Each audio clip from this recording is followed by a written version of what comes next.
Здравствуйте все! Вы на канале Живых Питомцев. Сейчас я вам расскажу, чем можно кормить черепах и как за ними ухаживать.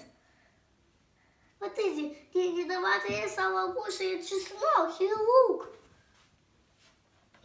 Если вам не нужно фиолетовую лампу, значит покупайте вот такую лампу. И если вам не нужна фиолетовая лампа, если вам фиолетовая лампа, вы покупаете не фиолетовую лампу, а обычную лампу.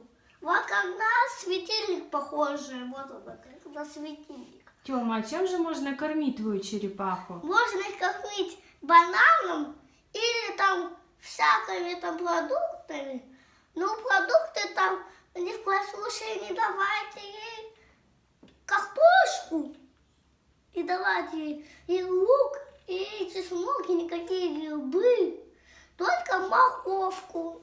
Вы можете дать здесь, если у вас дома ничего нет, если у вас одна морковка есть. Значит, давайте черепахе нашу морковку. Значит, смотрите. Если хотите сделать домик из конструктора, значит, возьмите конструктор и сделайте вот такой у меня домик для моей Зумы. Если хотите, тарелку можете так просто, из какой вы раньше ели.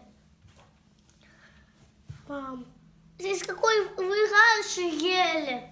Можно вот тарелку, вот из какой вы раньше ели. Можно для черепашки такую мисочку вот поставить. Вот она у меня.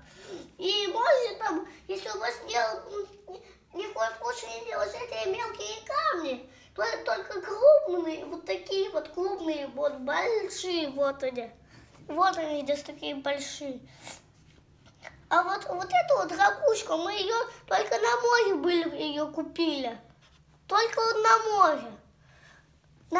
Мам, фоткай. Мы ее купили только на море. На море ее в магазине. Я там их увидел, говорю, мама, купили такую ракушку. И мы купили. Вот.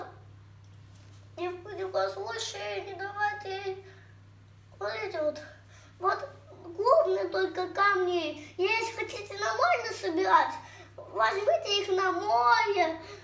На море вот вы можете их, если хотите взять на море, значит берите на море. Если хотите взять в песке там, помойте их дома и черепашки. Ни в коем случае не давайте там редиску, картошку. И что там что?